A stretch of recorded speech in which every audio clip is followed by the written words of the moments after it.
Vamos falar sobre todas as negociações comerciais, porque são várias. As negociações entre os Estados Unidos e a China em Estocolmo. Agora, o fato é que Besson indicou que talvez haja mais uma extensão de 90 dias. Isso me diz que a negociação em si não está indo muito bem. É isso que você acha? É exatamente isso que estou pensando. E claro, toda essa situação não foi ajudada por todas essas declarações contraditórias e cada vez mais bizarras vindas de Donald Trump, nas quais ele ameaça a China com tarifas, não por algo que a China possa fazer, mas por algo que a Rússia, um país completamente diferente, possa fazer. Ora, isso não faz absolutamente nenhum sentido, mas adiciona uma camada extra de incerteza, e deve fazer os chineses se perguntarem: qual é o sentido de eles fazerem qualquer tipo de concessão aos Estados Unidos? Considerando que, mesmo que um acordo seja feito em Estocolmo, os Estados Unidos podem simplesmente rasgá-lo se Trump decidir impor o que ele chama de tarifas secundárias, seja lá o que isso signifique, a China, de qualquer forma.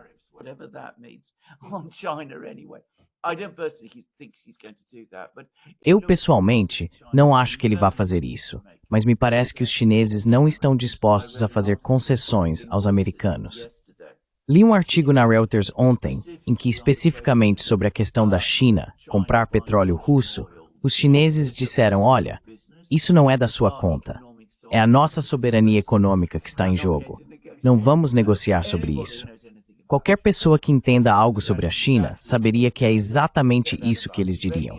Eles diriam isso sobre o petróleo iraniano, o petróleo saudita, ou sobre qualquer lugar de onde compram petróleo. Eles não vão deixar que sua política comercial, seu comércio exterior, seja decidido pelos Estados Unidos.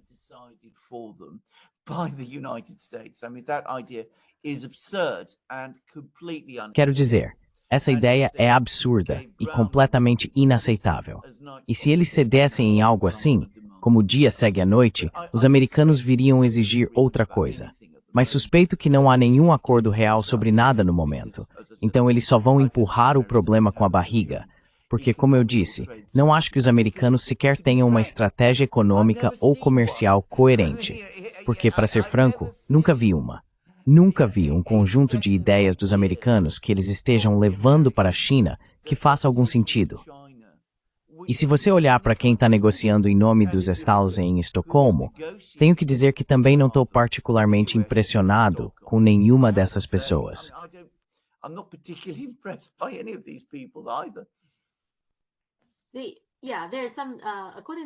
Sim, há alguns, de acordo com a mídia chinesa, só para você saber de onde eu tiro minhas informações.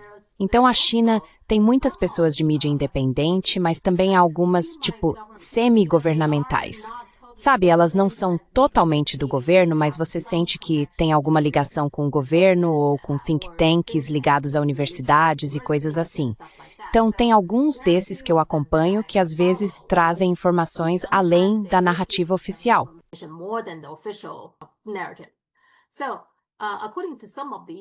Então, de acordo com algumas dessas fontes, o que eles estavam dizendo é que nessa discussão comercial, sim, a compra de petróleo russo é um ponto polêmico, como você acabou de mencionar, mas também eles estão exigindo que a China dê aos Estados Unidos acesso total às terras raras chinesas.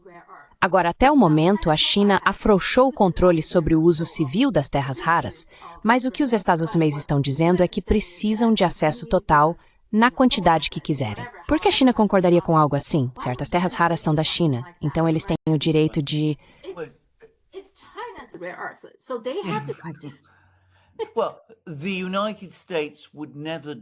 Bem, os Estados Unidos nunca fariam isso.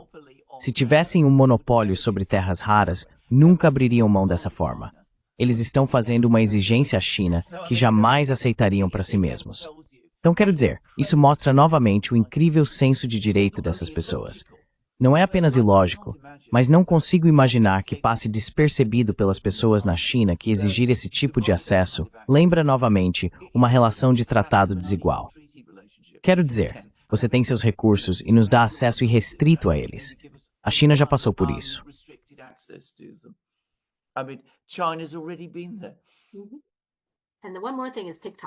O 1. E mais uma coisa, é o TikTok. Lembra que estávamos falando sobre o motivo pelo qual o Trump continua insistindo nisso? Ele acha que isso é uma carta que ele tem na manga. E claro, a China já disse novamente, não vai vender o TikTok. Mas eles continuam, sabe? Eles simplesmente continuam. Eles não conseguem, como você disse, eles não conseguem aceitar um não como resposta. Então, o TikTok é outra questão, de qualquer forma. Então, essas são as coisas, aparentemente, que elas não related. E estão em lugar nenhum.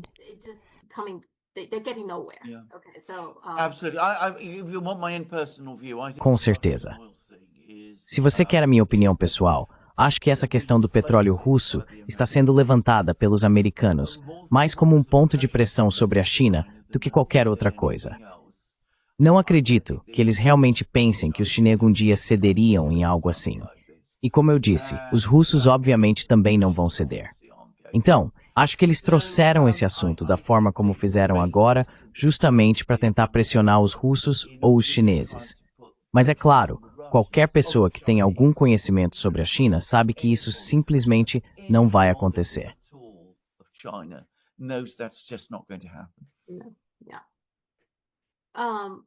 Sim, sim. Agora, há algo positivo, porém. Quero dizer, Trump realmente negou à líder de Taiwan a possibilidade de fazer uma escala em Nova York e Las Vegas.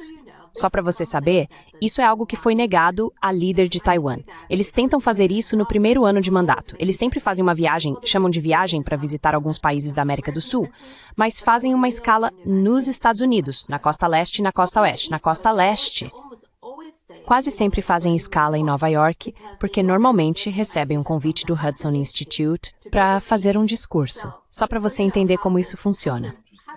Sim, então o Hudson Institute tem recebido muito dinheiro de Taiwan.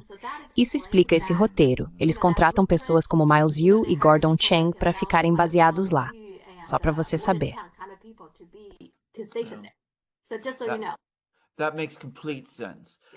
Isso faz todo sentido.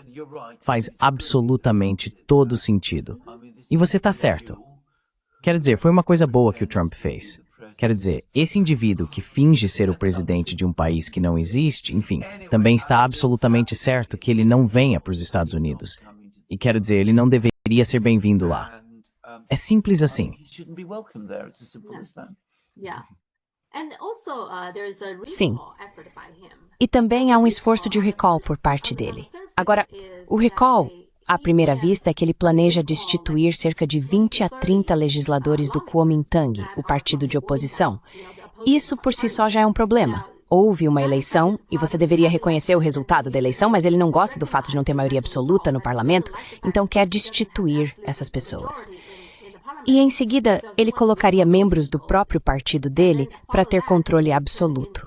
Mas o interessante é que a campanha que eles estão promovendo para esse recall é que essas pessoas são pró-China, pró-unificação. Agora, se essa é a narrativa, isso se torna quase como um referendo sobre se Taiwan deve ser unificada. E adivinha? Até agora, dos 24 membros visados para recall, nenhum foi destituído. Ou seja, eles foram completamente derrotados.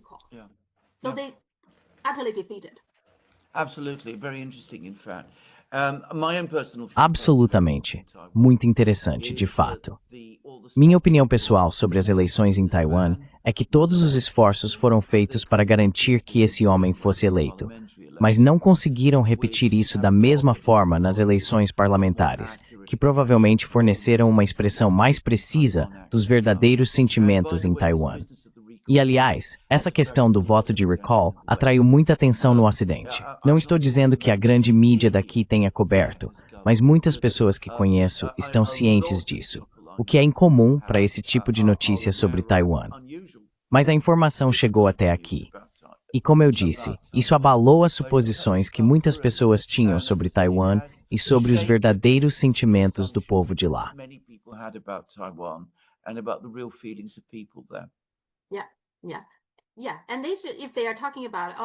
Sim. E se eles estão falando sobre, você sabe, democracia é boa, Taiwan é uma democracia vibrante, então deveriam seguir e respeitar o que as pessoas estão dizendo. Mas eles não falam sobre isso. Esse acordo que os Estados Unidos e a Europa conseguiram, acho isso interessante. Por exemplo, o primeiro-ministro francês, François Bayrou, chamou esse acordo comercial de um ato de submissão aos Estados Unidos e disse que é um dia sombrio para a Europa. Qual é a sua opinião sobre o acordo? Yeah. What is your take on the deal? I think something needs to be explained here. The word submission. Acho que algo precisa ser explicado aqui. A palavra submissão é muito mais forte em francês do que em inglês. É o que aconteceu em 1940, quando a Alemanha nazista derrotou a França e o líder francês da época, Marechal Pétain, se submeteu a Hitler. Quero dizer, ela tem esse tipo de ressonância no discurso político francês. Então é uma palavra muito, muito poderosa. Bem, a China luta contra a França por seus direitos. É por isso que estamos tendo essa disputa em Estocolmo. A China é um país forte, um país soberano e orgulhoso, que valoriza sua soberania. Os europeus, na minha opinião, como resultado desse acordo, foram expostos como incompetentes, basicamente desinteressados no bem-estar do povo europeu, e em tudo isso os americanos, e dispostos a dar aos americanos tudo o que eles querem. Houve até um artigo no Financial Times que dizia que os americanos ficaram surpresos com o quão submisso e passivo os europeus foram durante as negociações.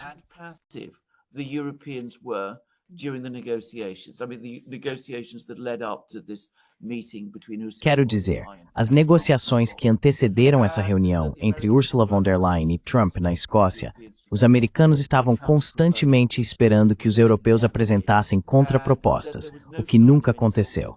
Não houve nenhum sinal de qualquer tipo de estratégia de negociação europeia. Então a Europa acabou com tarifas de 15%. Mais altas do que esperavam e muito mais altas do que desejavam. Eles concordaram com tarifa zero sobre as exportações americanas para a Europa. Mas a parte realmente insana desse acordo é que eles se comprometeram a comprar 750 bilhões de dólares em produtos energéticos americanos ao longo de 3 anos, o que equivale a 250 bilhões de dólares por ano. Atualmente, a Europa importa entre 30 e 60 bilhões de dólares em produtos energéticos dos Estados Unidos em qualquer ano.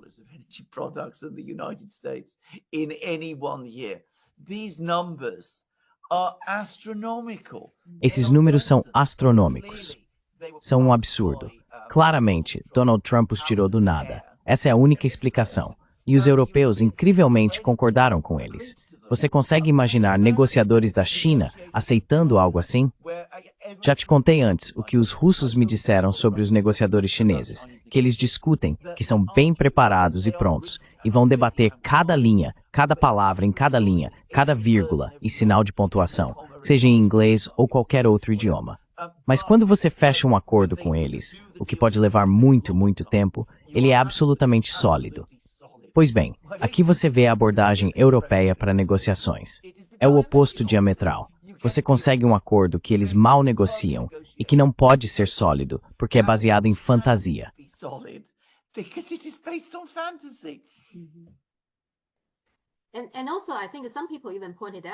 E também, acho que algumas pessoas até apontaram na Europa que a von der Leyen simplesmente não tem o direito de prometer algo como tanto o GNL quanto o investimento de 600 bilhões de dólares. De onde vêm esses 600 bilhões? Você vai aumentar os impostos de todos os cidadãos europeus para conseguir esses 600 bilhões? Ou você espera que o setor privado, nesse caso, qual setor privado, qual empresa? Simplesmente não se pode garantir algo assim, prometer algo assim. É totalmente irresponsável da parte dela fazer esse tipo de promessa quando não parece que você realmente pode cumpri-la, certo?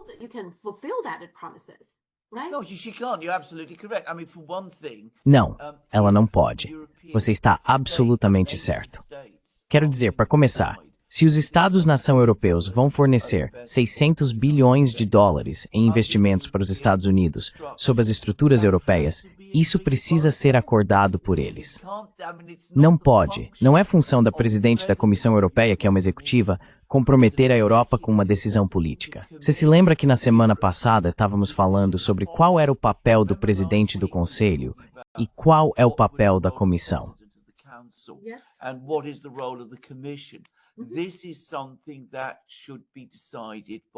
Isso é algo que deveria ser decidido pelo Conselho Europeu, pelos Estados-membros. Eles talvez possam decidir investir 600 bilhões de dólares nos Estados Unidos, embora com base em quem poderia dizer. Mas de qualquer forma, eles poderiam em teoria fazer isso. Não cabe absolutamente a Ursula concordar com isso. E como eu disse, nem os estados nem a comissão podem obrigar indivíduos europeus ou empresas privadas europeias exatamente da forma que você mencionou. Quero dizer, é absurdo. Mas, novamente, Trump tirou um número do nada e Ursula simplesmente concordou.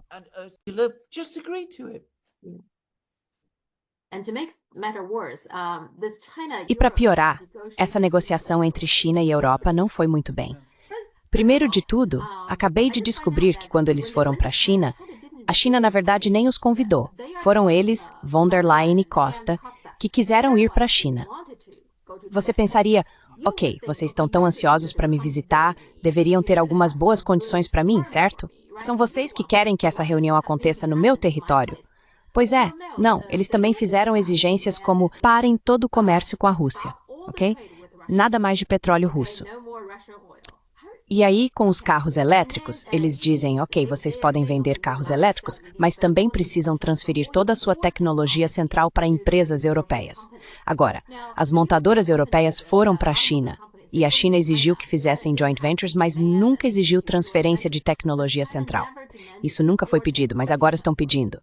E claro, também pediram acesso total às terras raras da China. Eles têm as mesmas exigências dos Estados Unidos. O que há de errado com essas pessoas?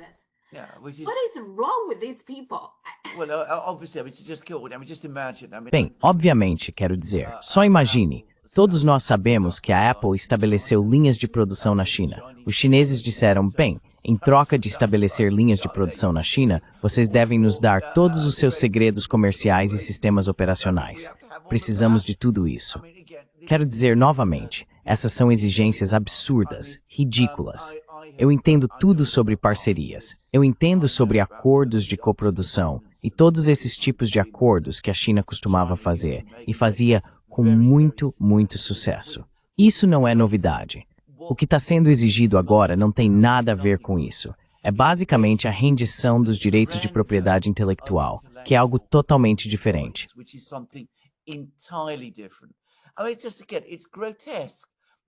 Quero dizer, mais uma vez, é grotesco. Agora, novamente, se a União Europeia quer ir à China e fechar acordos com a China, então, como já discutimos antes em programas anteriores, e como já falei sobre o Reino Unido, elaborem um plano. Digam à China, olha, é assim que queremos avançar. Queremos co-investimentos. Estamos preocupados em importar carros diretamente de vocês. Talvez vocês possam montar fábricas na Europa. O que podemos fazer para fornecer insumos locais para que possamos construir juntos? Sabe, é possível pensar em todo tipo de ideia assim. Dá para criar um plano de desenvolvimento completo. Obviamente, não se espera que os chineses concordem com isso imediatamente.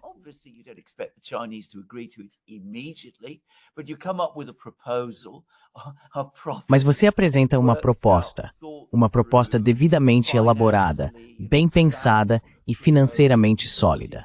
Você apresenta aos chineses. Os chineses dizem, bem, vamos conversar sobre isso. E vocês formam grupos de trabalho e eles analisam a questão. Pode levar um tempo, mas é possível chegar a algum tipo de entendimento e acordo. É assim que deveria ser feito. Os europeus não são assim. Eles simplesmente aparecem novamente com um enorme senso de direito. Temos um problema com a Rússia. Não queremos que você negocie com a Rússia. Queremos que você exporte alguns veículos elétricos, mas queremos ter toda a tecnologia e todos os seus direitos de propriedade intelectual entregues para nós de bandeja, para que não precisemos fazer nenhum esforço. Quero dizer, sabe, essas coisas são absurdas.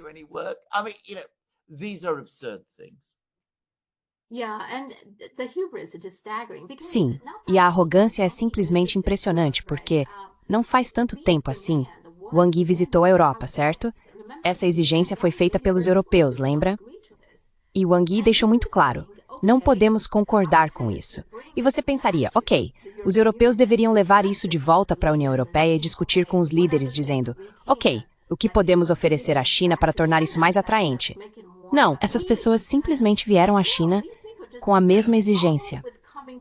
Eu só sinto que não é de se admirar que o plano fosse para uma visita de 2 a 3 dias e eles foram embora, em um dia.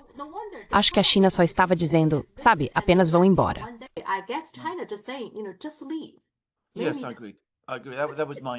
Sim, eu concordo. Eu concordo. Essa foi exatamente a minha impressão.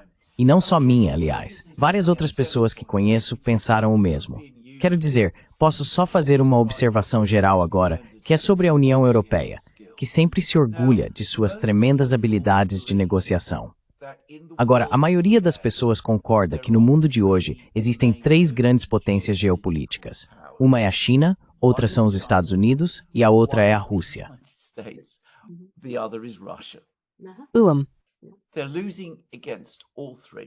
Eles estão perdendo contra todos os três. Estão em maus termos com todos os três. E estão perdendo contra todos eles. Fizeram um acordo desastroso com os americanos. Não fizeram acordo nenhum com os chineses, com quem costumavam ter uma relação excelente e incrivelmente produtiva. E nem preciso falar dos russos, porque sabemos exatamente o que aconteceu lá. Quero dizer, se isso por spets em Mosk é algo também demorado, que for que o está sendo em momento. Nem sei o que pode mostrar.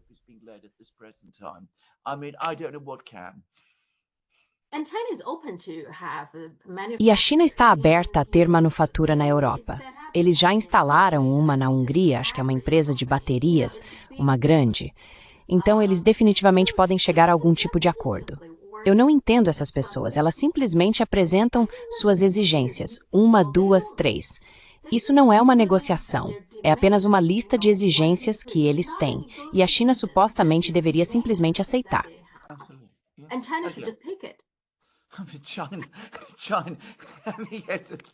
China.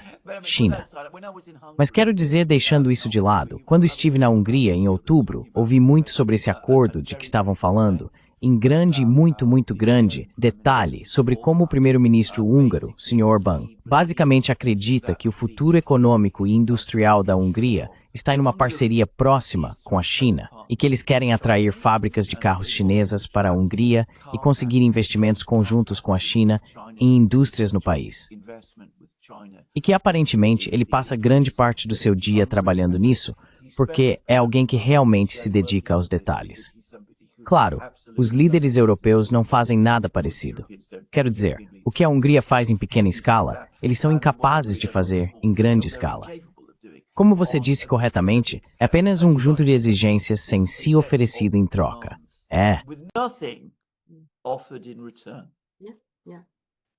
E eles odeiam o Orbán, claro, por ser estratégico, não é? Sim, exatamente. E o Reino Unido não está muito melhor.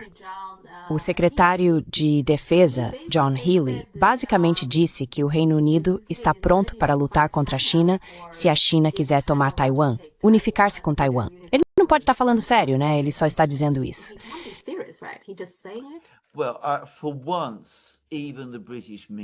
Bem, pela primeira vez, até a mídia britânica achou isso ridículo. Quero dizer, provavelmente consigo encontrar artigos que dizem isso. Mais uma vez, isso mostra o quão completamente desconectada da realidade está a classe política britânica. O exército britânico está reduzido a 72 mil homens, dos quais cerca de 15 mil são realmente soldados de combate. Você vai jogar isso contra a China? A Marinha tem apenas 8 navios, dos quais 4 estão operacionais. Quantos navios a China constrói em um mês? Só estou fazendo essa pergunta. E Taiwan? Vamos lutar contra a China por causa de Taiwan, que reconhecemos como parte da China, porque no Reino Unido nós reconhecemos. Fizemos isso muito antes dos americanos, aliás. Então, isso é simplesmente insano.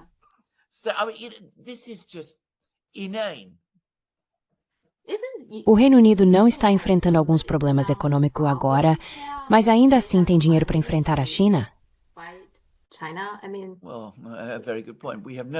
Quero dizer, bem, é um ponto muito válido. Não temos dinheiro, mas ainda assim precisamos enfrentar a China. Isso, obviamente, é a prioridade. Queremos ir à guerra com a Rússia. Aliás, a retórica sobre isso aqui é esmagadora. Precisamos estar prontos para lutar contra os russos até 2027, aparentemente porque é quando eles vão nos atacar. Sofia, não estou inventando isso. Essa data, esse ano, 2027, é constantemente mencionado, repetido e discutido. Claro, não estamos realmente fazendo nada para preparar qualquer defesa antes de 2027, mas estamos falando sobre guerra com a Rússia em 2027. Mas sabe, não vamos parar por aí. Vamos também lutar contra a China por causa de Taiwan, que fica, veja bem, a 2 continentes e 3 oceanos de distância. É simplesmente ridículo.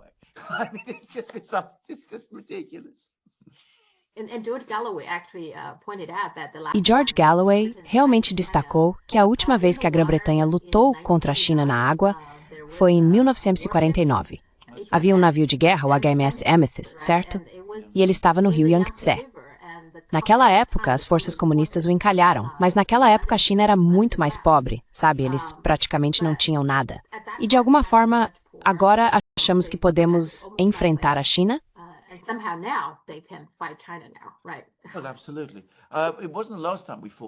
Bem, absolutamente. E não foi a última vez que lutamos contra os chineses, aliás. A última vez que lutamos contra os chineses foi na Coreia. Estivemos envolvidos com os americanos, na Coreia. O incidente do Amethyst, quando eu era garoto, lá nos anos 60 e 70, era bem lembrado. E acredito que até existe um filme sobre isso, aliás, que ninguém mais assiste, porque ninguém quer lembrar desse episódio tão embaraçoso. Mas também lutamos contra o exército chinês na Coreia, e novamente com os resultados que todos conhecemos. E como você disse muito bem, aquela era uma China diferente. Hoje a China está lançando caças de 6ª geração. Nós estamos presos a caças de 4ª geração, dos quais metade está fora de operação. E vamos lutar contra a China.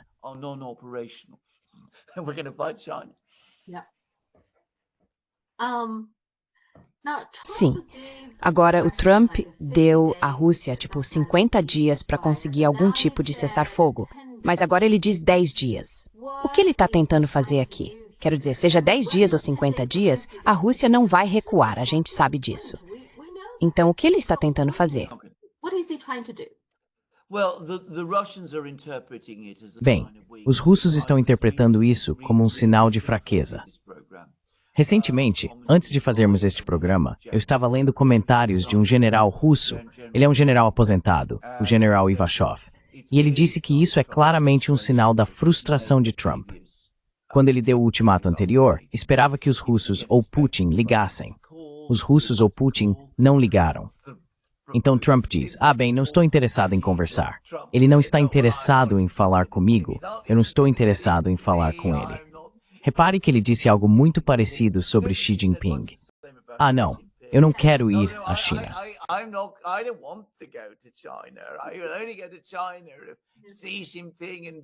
Eu só irei à China se Xi Jinping me convidar para ir.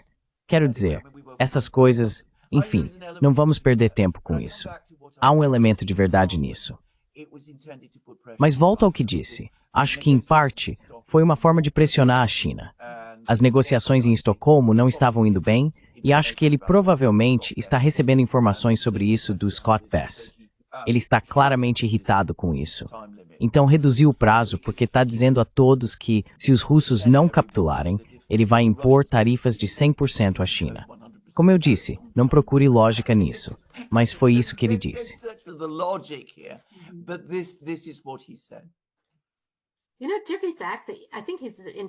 Sabe, Jeffrey Sachs, acho que ele está na China agora.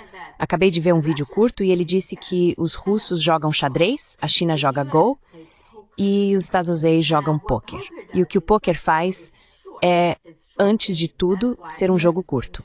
É por isso que os Estados Unidos entram nesta guerra e naquela guerra. E mesmo que não vá muito bem, continuamos entrando nessas guerras, criamos uma grande confusão e depois saímos. E também, outra coisa sobre o pôquer é que você blefa. Você blefa o tempo todo. Acho que essa é uma descrição bem precisa.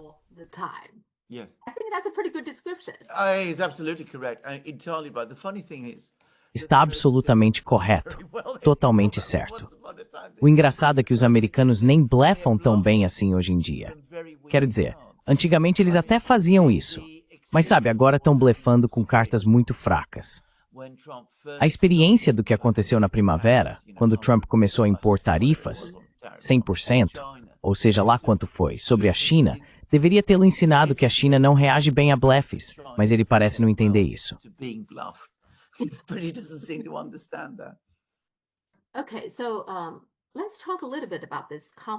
Certo, então vamos falar um pouco sobre esse conflito entre Camboja e Tailândia. Acho que é um exemplo muito típico de problemas criados durante a era colonial e depois piorou com o novo ator, os Estados Unidos, sabe, o novo império.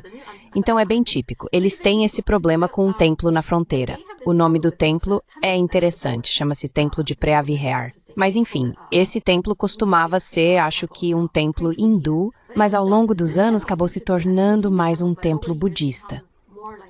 E quando os franceses saíram, se voltarmos lá atrás, os franceses tinham o Camboja, que fazia parte da Indochina, certo?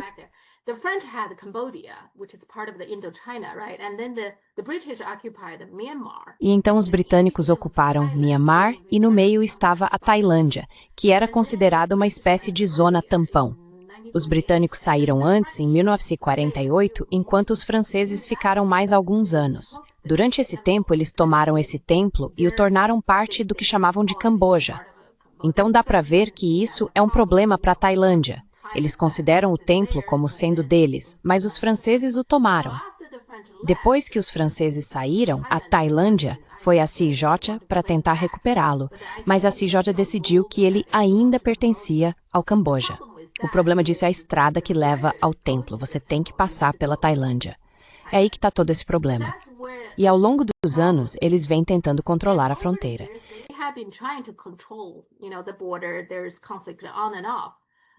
Há conflitos de tempos em tempos, mas acho que duas coisas aconteceram para piorar a situação.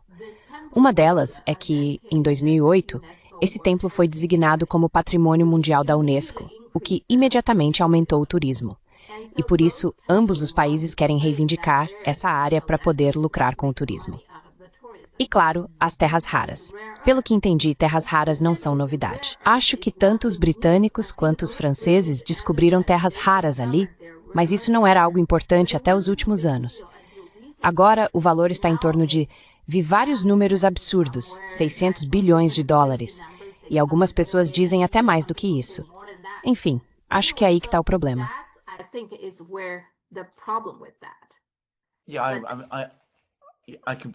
Sim, eu concordo totalmente. Eu entendo isso. Concordo completamente. Aliás, só para dizer, quero dizer, embora, e isso é de uma perspectiva britânica, o Camboja, como você disse corretamente, fazia parte da Indochina francesa. Myanmar fazia parte da Índia britânica. Era chamado de Birmânia pelos britânicos. Eles não gostam de ser chamados assim, mas na verdade era administrado como parte da Índia britânica. Algo extraordinário. A Tailândia, eles não gostam de ouvir isso, ou de serem lembrados disso, mas mesmo sendo independente, basicamente era comandada pelos britânicos. Quero dizer, os britânicos tinham influência predominante lá. Então o que basicamente aconteceu, pelo que entendo, é que quando os britânicos saíram, essa foi a chance dos franceses de tomar o controle, o que sempre acontece entre impérios, impérios coloniais também.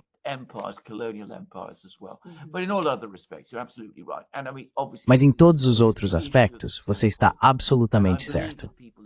E quero dizer, obviamente há a questão do templo.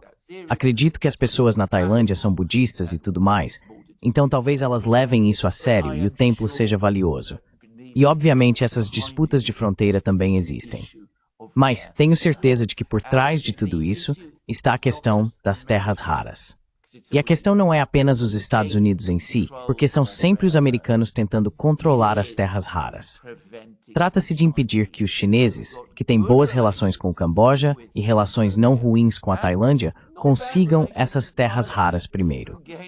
Para constar, tenho certeza de que você sabe disso, mas o outro grande país onde se extraem terras raras é de fato Myanmar.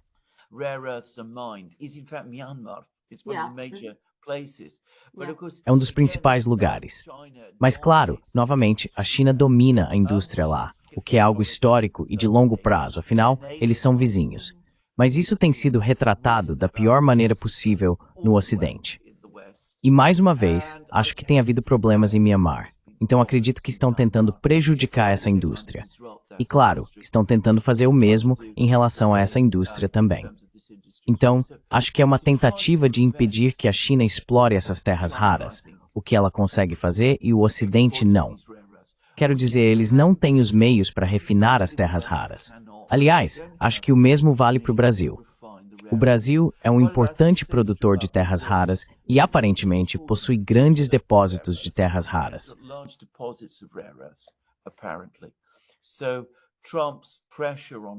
Então, a pressão de Trump sobre o Brasil, suas sanções massivas e tudo isso, em parte tem a ver com Bolsonaro, que é seu amigo, mas no fim das contas, trata-se de tentar controlar as terras raras no Brasil. E acho que isso também é verdade em relação à Rússia. Aliás, porque vou te dizer, ouvi de uma fonte na Rússia que quando Witkoff foi à Rússia e conversou com os russos, ele nunca parava de falar sobre terras raras. Claro, ninguém sabe ao certo quão extensos são os depósitos de terras raras na Rússia. Até onde eu sei, nunca houve uma pesquisa geológica adequada. Quer dizer, tenho certeza de que eles têm alguma coisa. Mas de qualquer forma, os americanos insistiam nesse assunto. Agora virou uma obsessão.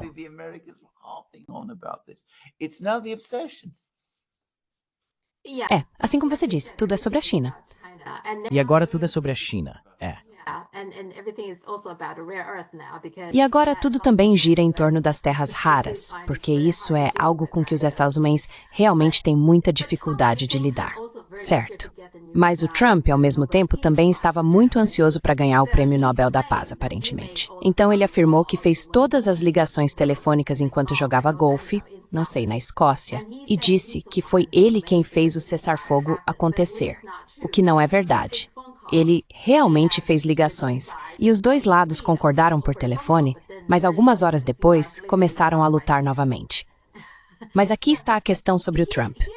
Se ele realmente quisesse a paz, há uma coisa que ele deveria ter feito, que é não permitir que a Tailândia usasse F-16. Lembra do conflito entre Paquistão e Índia? Ele não permitiu que o Paquistão usasse F-16. Mas neste caso, ele claramente permitiu que a Tailândia os usasse. Isso por si só já é uma declaração, não é? Que eles apoiaram a Tailândia a bombardear o Camboja. Absolutamente. Cambamente. Não queria cessar fogo, mas eu vi de toda maneira de coisas que não fez. Ele nas posições.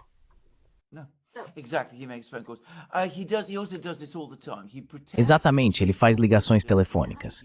Ele também faz isso o tempo todo. Finge que alcançou ou intermediou um acordo que na verdade não fez. Então ele afirmou que intermediou um acordo de cessar-fogo entre Índia e Paquistão, o que não aconteceu. E disse que negociou esse acordo de cessar-fogo entre Israel e Irã. E os israelenses disseram que não, ele não fez isso. Ele apenas disse aos israelenses para pararem e só. E a mesma coisa com Camboja e Tailândia. Na verdade, pelo que entendo, os principais países que promoveram as conversas foram os estados da ASEAN, com a Malásia desempenhando um grande papel e possivelmente a China também. Mas o próprio Trump teve muito pouco a ver com isso.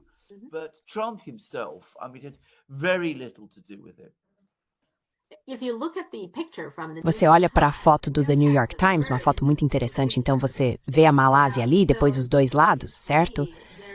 Mas então, atrás da Malásia, há um representante chinês e um representante dos Estados Unidos. Acho que isso basicamente nos mostra o que realmente está acontecendo. Com certeza, com certeza. E claro, quero dizer, você está absolutamente certo. Se ele quisesse parar a luta, poderia ter encerrado tudo com um simples telefonema, mandado eles pararem de usar os F-16. Ele nunca fez isso.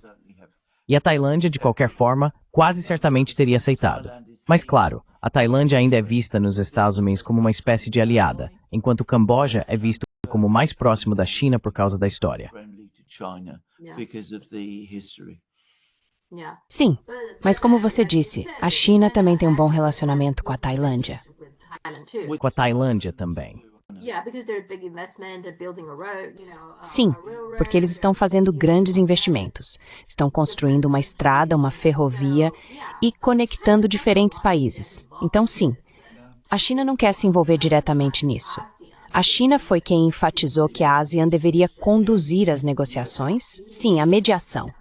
E eu acho que essa é a abordagem correta, porque ambos são países da ASEAN, então a ASEAN deveria resolver isso. Acho que essa deveria ser a abordagem. Everthought is that. Mas Trump afirmou que até agora, neste ano, ele trouxe paz a 6 conflitos ou potenciais conflitos. Eu simplesmente não entendo isso. Bem, ele não fez isso. Quero dizer, o que ele fez foi piorar enormemente o conflito mais sério de todos, que é o do Oriente Médio. A situação em Gaza agora está absolutamente insuportável. Ele levou a situação entre Israel e Irã ao ponto em que eles estavam lutando entre si e os Estados Unidos acabaram se envolvendo. E na Ucrânia, ele fracassou completamente. Então, quero dizer, o que ele está dizendo é um absurdo.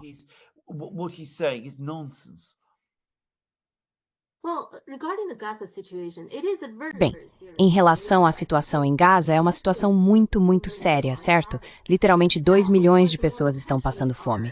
Agora, claro, cada vez mais países estão emitindo condenações e esse tipo de coisa, mas no fundo, eu me pergunto, o que você acha? É possível. Eu sinto que os europeus e os Estados Unidos, sabe, os líderes, no fundo, eles não acham que o que Israel está fazendo é tão pior do que o que eles mesmos já fizeram na história. Então, não sei se vai ser conejo, Oliver.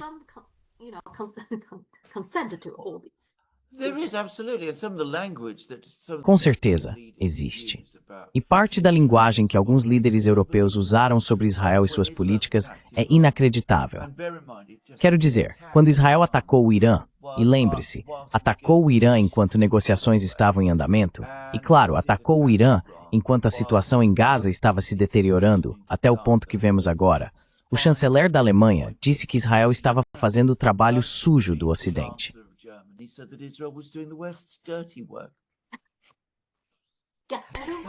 Eu não entendi muito bem o que ele quis dizer com isso. Bem, eu acho que isso diz muito, na verdade. Quero dizer, sabe, que eles estão basicamente mantendo os selvagens sob controle. Para mim soou como, preciso dizer isso, um comentário profundamente racista e, francamente, muito, muito colonialista.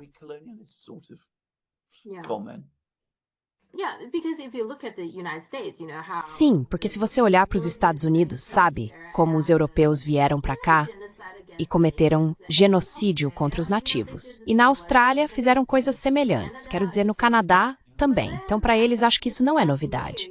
Os sionistas que estão vindo da Europa não têm muito contato com o Oriente Médio. Eles até mudaram seus nomes de algo como Ski, certo? Mileikovsky, certo? Esse era o nome original do Netanyahu, para parecer que era do Oriente Médio. Mas eles não são. Eles são europeus.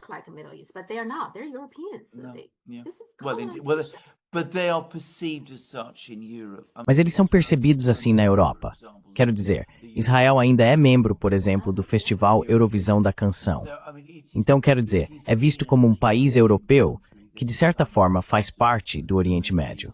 E sempre houve conexões muito, muito fortes entre Israel e todos os países europeus.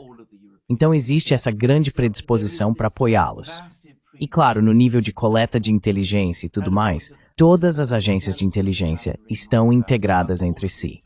E a agência de inteligência de Israel faz parte da família, se você quiser.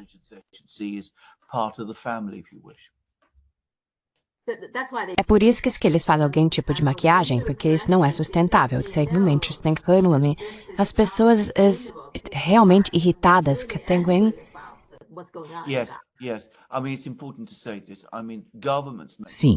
Sim, quero dizer, é importante dizer isso.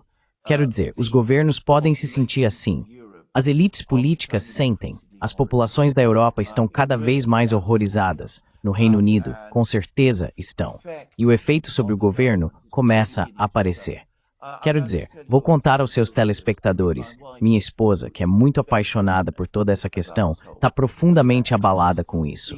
De qualquer forma, ela colocou cartazes na janela da nossa casa dizendo Evertab, que frequenta-se em Gaules é Hiv e Pio Parar. E as pessoas embora a nossa porta, só para dizer apoiamos você apenas agdathis para falinhas.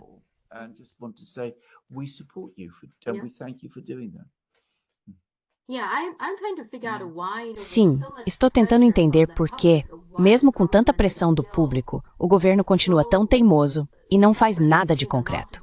Há muitas coisas que eles poderiam fazer. Eles poderiam, por exemplo, interromper todo o comércio com Israel. Não precisam enviar um navio de guerra nem nada assim, mas podem tomar esse tipo de atitude. Eles podem absolutamente fazer coisas assim. Eles podem fazer outra coisa, que não chega a esse ponto, mas que posso afirmar com certeza que teria um impacto muito, muito grande em Israel. Eles poderiam romper relações diplomáticas. Quero dizer, isso deixaria os israelenses extremamente nervosos.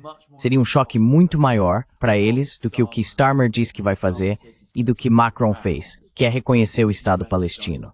Os israelenses não se importam com isso. Mas, se países da Europa começarem a romper relações diplomáticas em Scampfall, e realmente abalar profundamente. Mas eles vão fazer? Eles não fazem isso.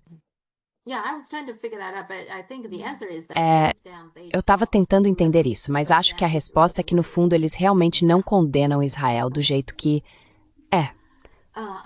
Ok, quero falar com você sobre mudança climática. Lembra disso? Ninguém fala mais sobre isso. Então, pela primeira vez, as emissões de carbono da China caíram, enquanto o consumo de energia aumentou.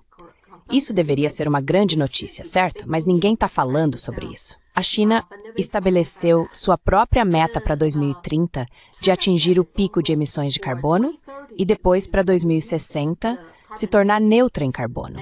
Então, essa é a meta da própria China. E parece que a primeira meta, essa de 2030, foi alcançada no ano passado, porque, pelos gráficos que vejo, foi em março do ano passado, 2024. A partir daí, começou a cair. Então, a China atingiu sua primeira meta 6 anos antes do previsto. Enquanto isso, há um relatório sobre EPA.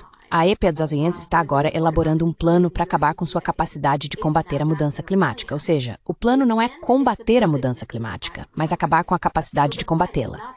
O que você acha?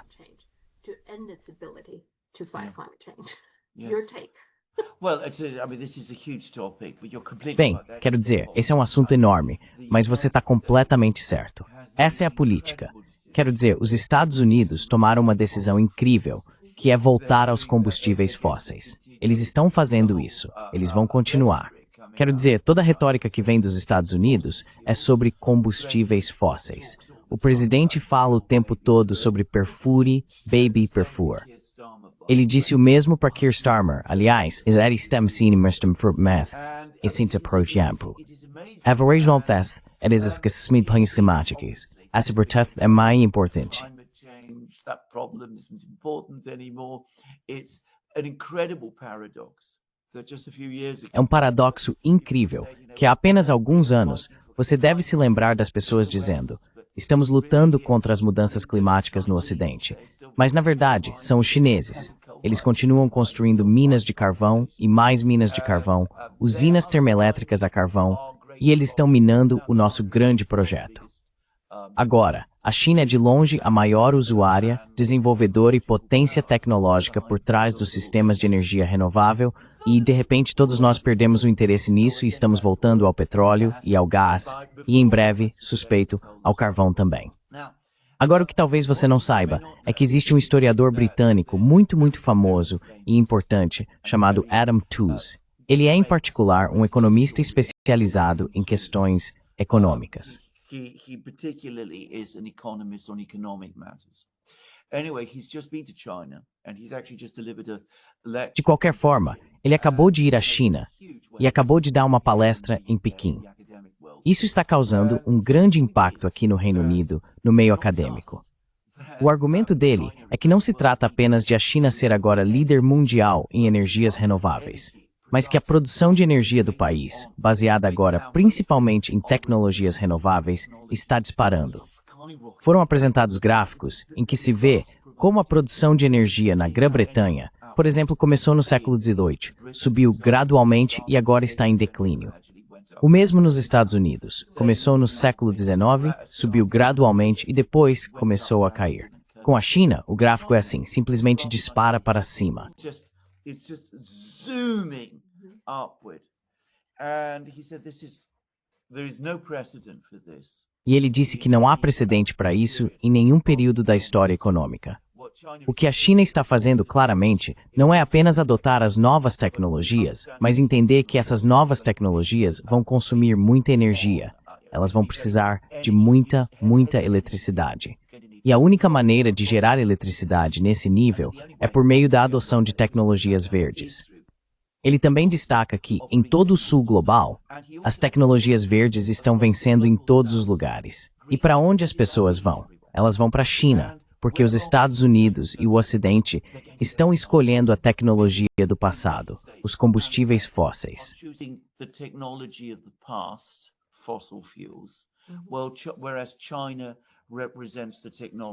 Bem, enquanto a China representa a tecnologia do futuro.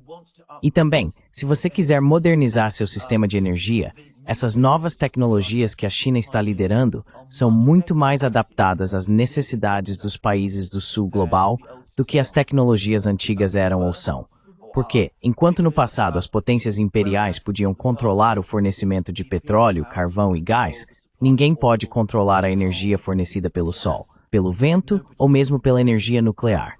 Então você sabe, essa palestra causou uma enorme impressão. E essa é uma pessoa muito importante no mundo acadêmico. Claro, a maioria das pessoas no Reino Unido nunca ouviu falar dele, mas no meio acadêmico ele é muito conhecido.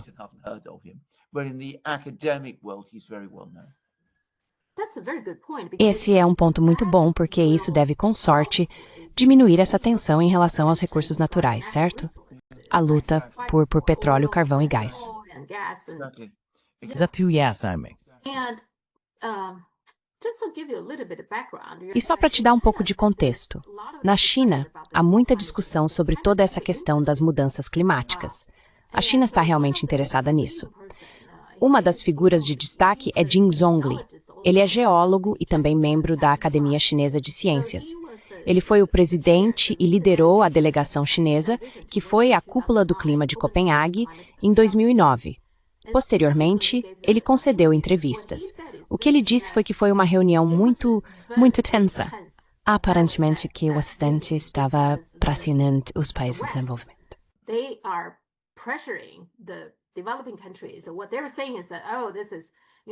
O que eles estão dizendo é que precisamos parar as emissões porque o clima, a temperatura vai aumentar. Se aumentar mais de 2 graus Celsius, então haverá uma catástrofe. Ok, então por causa disso, eles calcularam, existe o IPCC, o Painel Intergovernamental sobre Mudanças Climáticas, que produziu isso e estabeleceu esse limite de 2 graus. Ok, é daí que vem esse número. E para isso, não podemos deixar que as emissões ultrapassem, acho que 8.000 bilhões de toneladas de carbono ou algo assim. Agora, dentro desse contexto, o que eles estavam dizendo é, ok, como é uma tarefa tão urgente para todos, todos nós devemos reduzir ou limitar nossas emissões.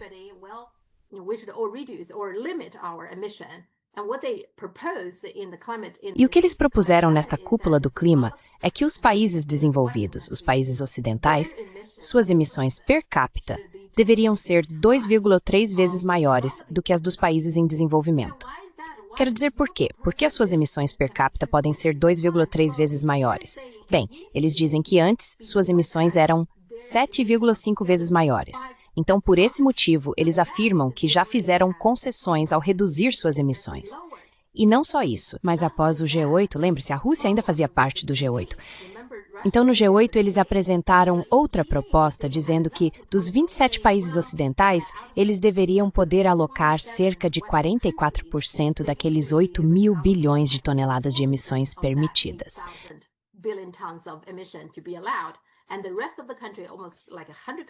E o restante dos países, quase 100 países, deveria responder por 56%. Se você olhar para a população, esses 27 países tinham 1,1 bilhão de pessoas. Esse era o número de 2009. E os países restantes tinham 5,6 bilhões de pessoas. Então, você entende por que a China ficou tão irritada quando esses números foram divulgados? Porque o que estão tentando fazer com base no que a China diz, e eu concordo, é que querem eventualmente alocar emissões para cada país. E se você ultrapassar esse número, vão te multar. E a China, sendo um grande emissor, certamente seria fortemente multada. Então é disso que se trata. Bem, absolutamente. É exatamente sobre isso. Também se trata de criar um grupo de pessoas para culpar pela situação, ir atrás da China. E também se trata de manter o Sul global preso a um período de, impedir seu desenvolvimento. Quero dizer, me desculpe por colocar dessa forma tão direta, mas é disso que realmente se trata no fim das contas. Sim. E o Ocidente, como eu disse, é sempre sobre poder. Sempre se lembre disso. Não estou falando de poder no sentido de geração de eletricidade. Estou falando de poder no sentido político e geopolítico. Então essa questão do clima vira uma desculpa para eles exercerem ainda mais, exercerem seu poder. Correto, absolutamente. Quero dizer, não é mais... Quero dizer, agora serve a um propósito específico, que é basicamente pressionar e controlar o Sul global e também atacar a China, que é, no fim das contas, o verdadeiro objetivo. Sempre com o Ocidente. É disso que se trata. Mesmo enquanto os próprios Estados Unidos voltam a usar combustíveis fósseis, o que torna tudo ainda mais absurdo.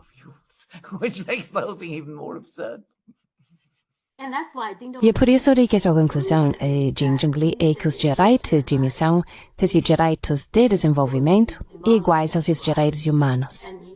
O que esse é um bom argumento. Ele está ser. Ele está completa coa. Sim, e adivinha só, os Estados Unidos sancionaram um cientista. Eles sancionaram um cientista sério. Eu sei. Então eles realmente o sancionaram. Quero dizer, é simplesmente inacreditável. Na verdade, posso dizer uma coisa, Sofia. Alguns anos atrás, uns 5, 6 anos atrás, quando começamos a fazer programas no The Durham, Alex e eu fizemos um programa. Foi logo depois que os Estados Unidos, pela primeira vez, sancionaram algumas pessoas na China. E eu disse que esse era o primeiro passo. Agora os Estados Unidos estão na escada da escalada, exatamente. E eventualmente, inevitavelmente, começa pequeno, mas vai subir até o topo. Porque uma vez que você começa com sanções, nunca mais sai delas.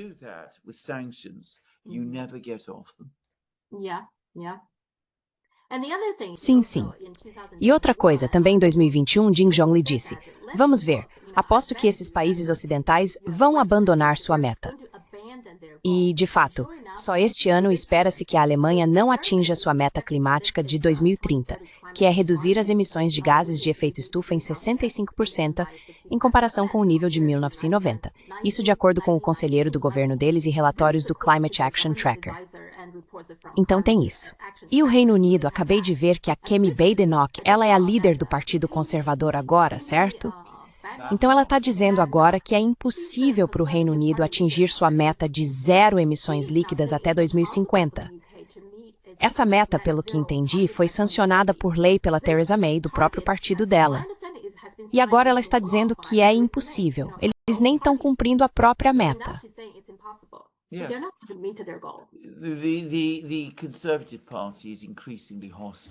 O Partido Conservador está cada vez mais hostil à ideia de avançar em direção às energias renováveis. Quero dizer, eles basicamente estão seguindo os passos de Donald Trump. Ele é abertamente crítico em relação a isso, então eles sentem que também precisam ser. E Nigel Farage, que lidera o novo Partido Reformista, é ainda mais assim. O governo trabalhista ainda finge que vai continuar com essa política, mas não há nenhum sinal real de que isso vá acontecer. Nossas políticas sobre o clima no Reino Unido e em toda a Europa estão tão desorganizadas que não é surpreendente haver uma reação contrária a elas. Vou te dar um exemplo. Tenho me interessado muito pela questão dos carros elétricos, porque, como você deve saber, as compras de carros elétricos têm caído no Reino Unido em vez de aumentar.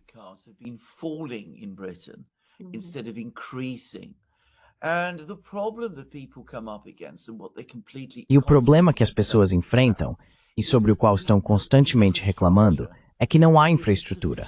Não existe infraestrutura suficiente para que isso funcione. E o motivo pelo qual a infraestrutura não existe voltamos a outra questão, é a geração de energia. Simplesmente não há energia elétrica suficiente e não há um plano para construir sistemas limpos que gerariam energia elétrica. Então, o resultado é que não apenas as metas não estão sendo alcançadas, mas estamos retrocedendo. Não é que as pessoas não queiram adotar o elétrico, é que isso é impraticável. It's because they can't. It's impractical. Veja, esses são os temas que eu acho que as uniões europeias e os britânicos deveriam discutir com a China para buscar colaborações, certo? Agora, outra coisa que Jin Zhongli estava dizendo, a qual eu nunca tinha prestado atenção, é que ele afirmou que a China continuará perseguindo seus próprios objetivos, independentemente do que os europeus façam, porque ele disse que a energia renovável não é boa apenas para o clima, mas também que tanto carvão quanto o petróleo são recursos naturais muito importantes. Simplesmente queimá-los é ineficiente.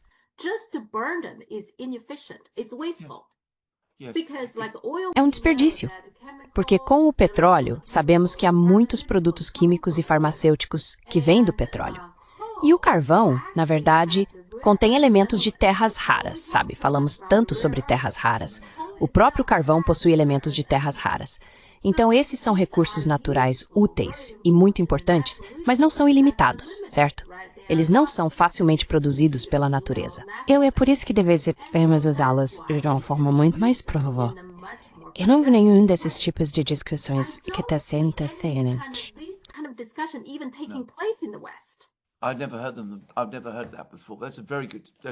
Nunca ouvi isso antes. Esse é um ponto muito bom. Quero dizer, o que algumas pessoas dizem, Adam Tooze está dizendo, é que a abordagem que a China está adotando é a abordagem da modernidade. Ou seja, esse é um modo moderno, tecnologicamente avançado, de desenvolver a economia. Vale dizer que até bem recentemente, ele era a pessoa que mais destacava as conquistas extraordinárias dos Estados Unidos como a principal potência tecnológica e industrial do século XX. E agora ele disse que isso já se esgotou, porque os Estados Unidos ficaram presos às tecnologias antigas e a China está desenvolvendo as novas. E no fim das contas, as novas formas de geração de energia serão muito mais eficientes.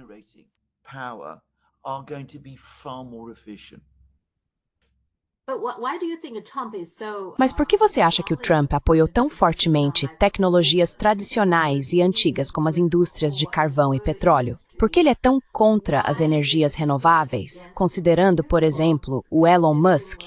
Eu pensaria que Peter Thiel e pessoas como ele deveriam tê-lo influenciado.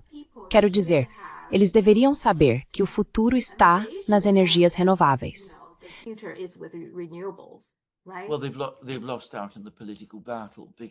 Bem, eles perderam na batalha política porque Peter Thiel e Elon Musk, por exemplo, desaprovam a política tarifária dele, que do ponto de vista deles não faz sentido.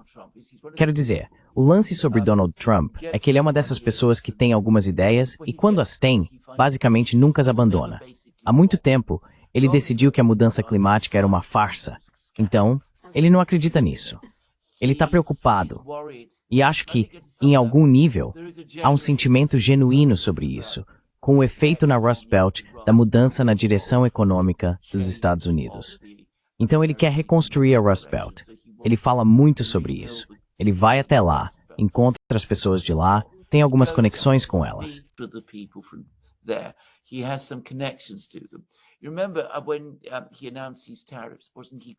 Você se lembra quando ele anunciou as tarifas? Ele não estava chamando os trabalhadores da indústria automobilística quando estava impondo tarifas retaliatórias e tudo isso. A indústria automobilística americana nunca realmente, com exceção do próprio Musk, nunca conseguiu ir além dos motores convencionais. Certamente não está eletrificada da mesma forma que a indústria chinesa está. Então ele, como muitas pessoas mais velhas, se apega à América, que quer recriar, a América que ele costumava conhecer, onde Detroit produzia esses carros grandes com motores potentes, onde havia fábricas de aço por todo o país, alimentadas por usinas a carvão que lançavam fumaça no ar. E isso era poder.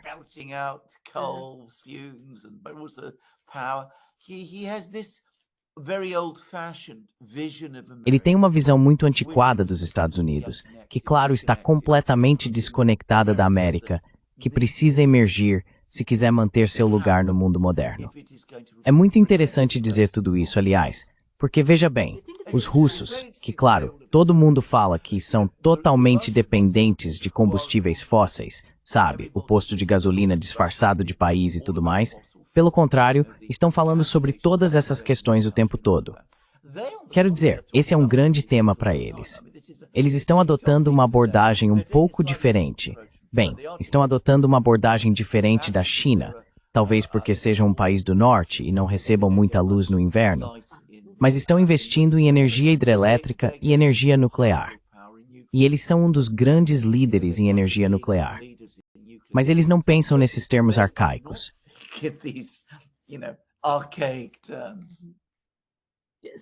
Então, você pensa no Trump, talvez não só no Trump, mas existe uma nostalgia pela Era Dourada.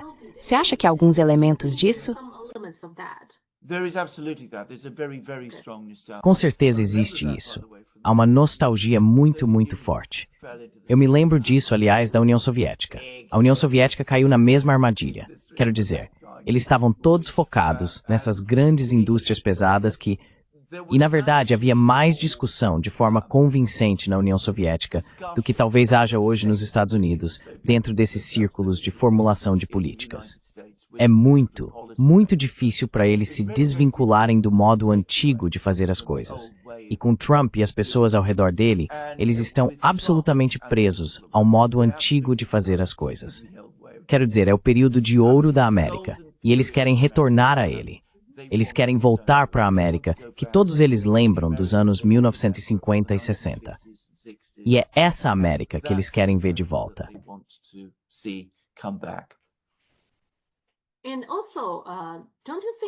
E também você não acha que com esses tipos de movimentos... Não sei, eu fico cínico? Não sei, lembra do movimento Me Too? No momento em que o Biden foi acusado de assédio sexual, sumiu. No começo, era algo enorme, né? Era um atrás do outro, mas todos eram da indústria do entretenimento, um atrás do outro tinha que ser cancelado, etc.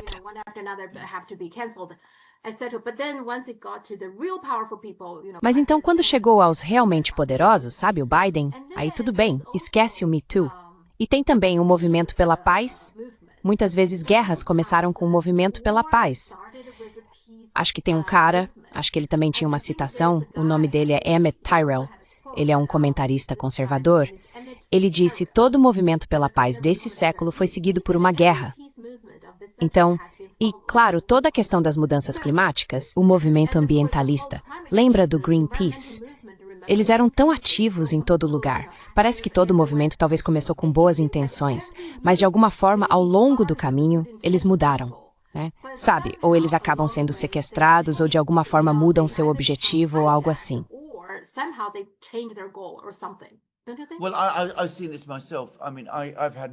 Bem, eu mesmo já vi isso. Quero dizer, tive muitos contatos em vários momentos com esse tipo de indústria de ONGs e movimentos.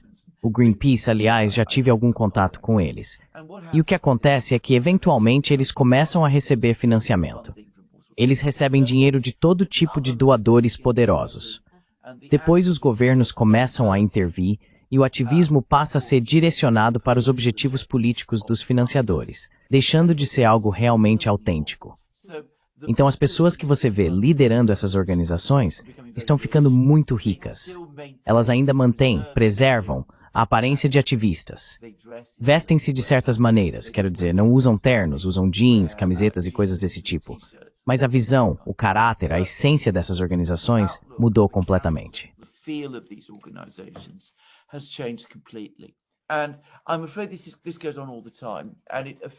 E eu temo que isso aconteça o tempo todo e afete tudo.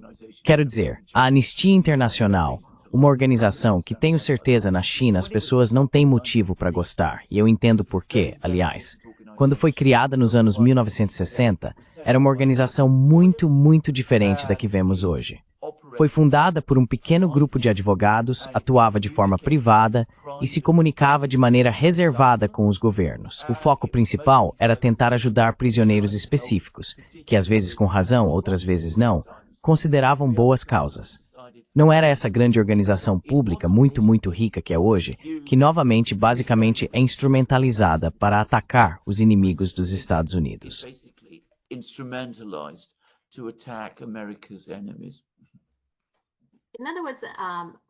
Em outras palavras, quando o movimento começa, talvez seja uma boa ideia e são pessoas de bom coração, mas depois, gradualmente, ou ele será sequestrado, como a Anistia Internacional, ou se tornar um incômodo político, então vai desaparecer, como o Me Too, certo? Bem, exatamente. Exatamente. Sim, exatamente. Quero dizer, o Me Too eu acho o Me Too particularmente sinistro, aliás, de várias maneiras. E você está absolutamente certo. Eles não demonstraram absolutamente nenhum interesse em tudo isso. Você mencionou essa conversa sobre o Biden. Quero dizer, eles não demonstraram nenhum interesse no caso Epstein, por exemplo. Onde eles estão nisso?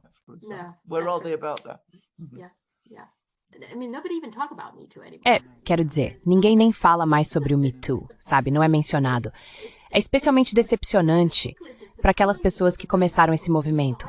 Você pensaria que elas teriam alguma coragem ou firmeza ou algo assim. Uma mulher, Alyssa Milano, acho que ela é grande no Me Too, é uma atriz de Hollywood, não sei, de terceiro escalão, quarto escalão, mas ela até tirou isso da conta dela no X, sabe, o Twitter. Na época ainda era Twitter. As pessoas gostam de coisas para elas. Aquela tio tem embaixo o nome dela. Tá.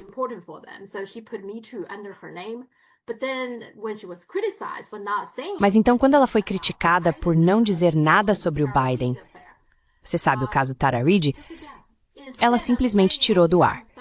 Em vez de dizer, ok, eu comecei isso, realmente me sinto desconfortável com todo esse incidente, não. Em vez de dizer isso, ela simplesmente tirou o Me Too dela.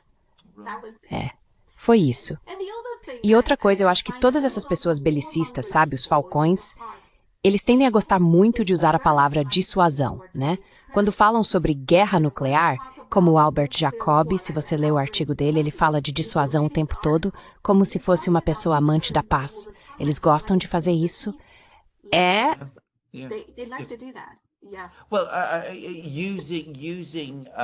Bem, usar palavras como dissuasão de forma agressiva quero dizer, sim, tentando remodelar toda a narrativa.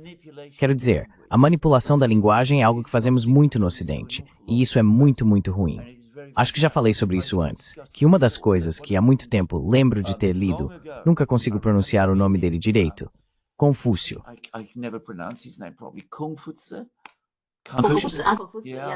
Esse conceito que ele e seus seguidores Yufeng, a ramificação das palavras. Usar as palavras corretamente e o quanto isso é importante. E é um ponto que já destaquei muitas e muitas vezes. E claro, precisamos disso desesperadamente no Ocidente. Porque quando uma palavra como dissuasão é usada da forma como Albert Jacobi a utiliza, ele não está falando de dissuasão. Ele quer dizer o oposto de dissuasão. Ele quer dizer intimidação. É isso que ele realmente quer dizer. E toda essa questão das tarifas, na verdade, no final das contas, seja qual for o acordo do Trump, vai recair sobre nós. É um imposto sobre o povo americano. Bem, de fato é. E como discutimos, acho que no último programa, ou no anterior, a pretensão de que isso tem algo a ver com proteger a indústria americana está gradualmente evaporando, porque estão sendo usadas para promover objetivos políticos. Então você vai impor tarifas à China, porque a Rússia continua avançando na Ucrânia? Quero dizer, é simplesmente ridículo.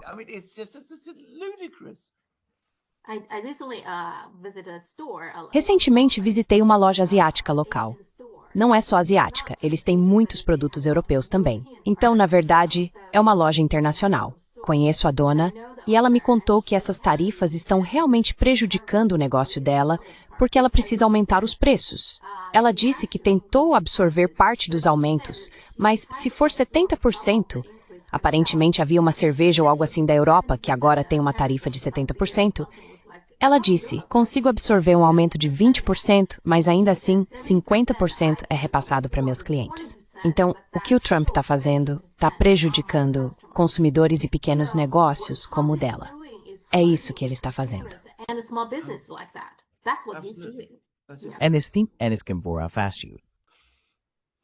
Bem, mas ele ficou com a ideia dele. Como você disse, ele não muda, né? Ele ficou com a ideia dele. Nenhuma quantidade de evidências ou argumentos vai fazê-lo mudar de ideia. Sim. Então vamos ver. Ok, na próxima semana vamos conversar de novo. Sempre há muito para conversar e é muito interessante falar com você. É um grande prazer falar com você novamente. Sofia, o que é aquilo ao fundo, se me permite par? Acho que é um dos jardins que visitei.